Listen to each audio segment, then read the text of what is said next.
Matahom nga kabuntagon mga kapaglaom. Ang atong hiskutanan nining adlaw Pebrero 4 mao ang atong morning devotional nga naguluhan. Hibalaga si James White.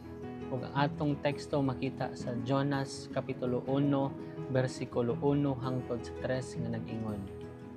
Karon ang pulong ni Jehova midangat kang Jonas nga nagaingon, tumindog ka sa Ninibe kanang dakong syudad ug suminggit ka batok ni ana kay ang ilang pagkadautan midangat sa akong atubangan.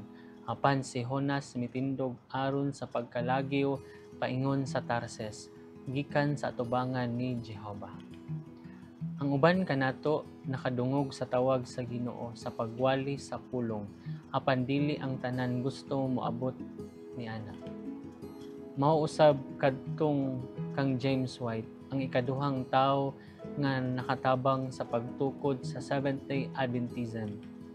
Natawo si James dito sa Palmera, Maine niadtong Agosto 4, 1821. Pag-edad og 15, nagtaho siya na bautismuhan ako ug nahiusa sa Christian nga iglesia.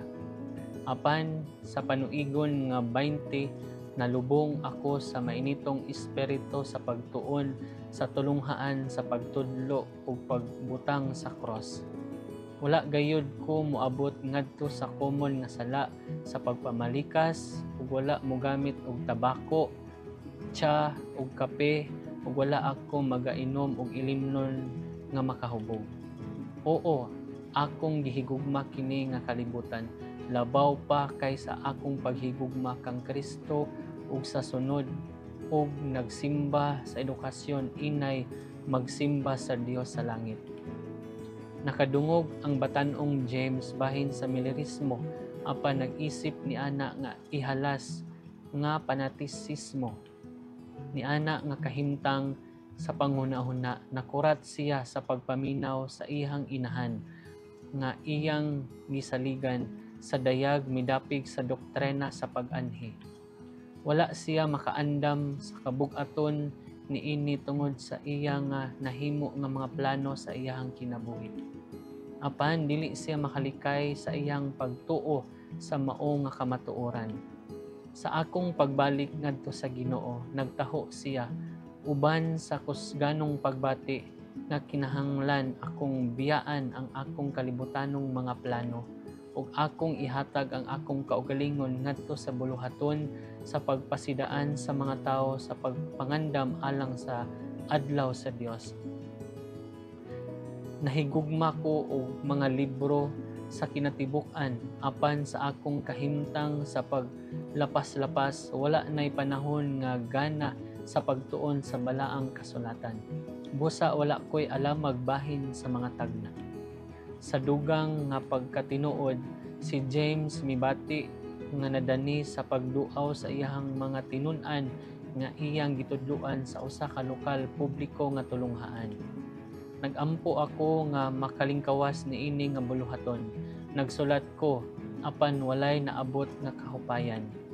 Niana nga kahimtang sa unahuna niadto siya sa pagtabang sa kaumahan sa iyang amahan, sa paglaom nga mawala ang mga pagbati nga akong giantos. Apan dili siya makahimo.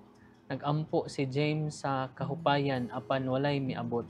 Sa katapusan, mituaw ang espiritu sa pagrebelde batok sa Dios ug sa walay pagmatngon miingon ako nga dili ko moadto. Uban sa pagbundak sa iyang tiil, iyang gitapos ang panghunahuna sa maong nga butang ug milakaw aron pagbuhat sa iya nga kaugalingong plano. Ang kasinatian ni James White dili lahi kaysa uban kanato.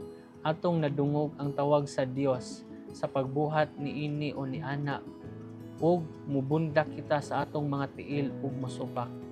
Apan dili muhunong ang Dios, siya adunay plano alang sa matag usa kanato.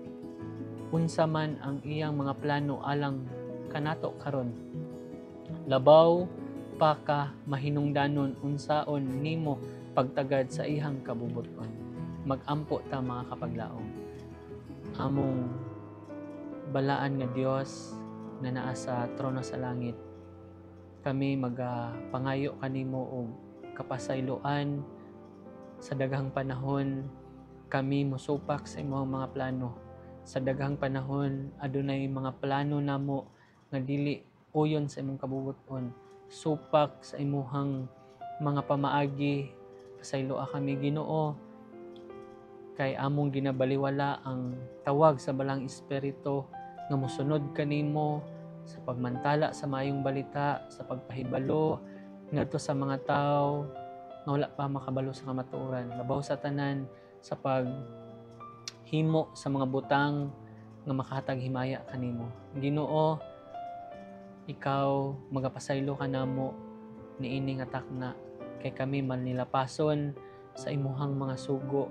Sama kang Jonah, sama kang James White, apan nagpasalamat kami niini nga buntag kami nakadungog sa imuhang mga pulong nga aduna kay plano alang kanamo, aduna kay daghang mga pamaagi aron kami maka mata nga ikaw ang Dios nga maoy nagmando kanamo sa pagsunod sa imong dalan nga imuhang gusto nga pagasundo namo. Kay nasayod ka kung unsa ang dangatan namo kon kami mosunod kanimo ug ikaw mag-andam og mga pamaagi nga makahatag kaayuhan kanamo. Panalangin ni Ginoo ang mga kapaglaom namo karon na naa sa kahanginan nagapaminaw niini nga programa nga sila usab Ginoo sunod sa imuhang mga plano, sila usab sunod sa imuhang mga pagtulun-an ug mahimo kami nga matinud-anon nga mga sumusunod nimo. Salamat nga ang tanan namo nga mga kabalaka, mga kahadlok problema imuha kining hatagag kasulbaran kay ikaw ang Ginoo nga dili mausab, ikaw ang Ginoo nga gamhanan, ikaw ang Ginoo nga mahigugmaon ug manuluyon nganhi kanamo. Pasalamatan namo kay kami nakaila kanimo ang tanan isalig namo Amahan sa pangalan ni Jesus nga mong Dios ug manluluwas. Amen.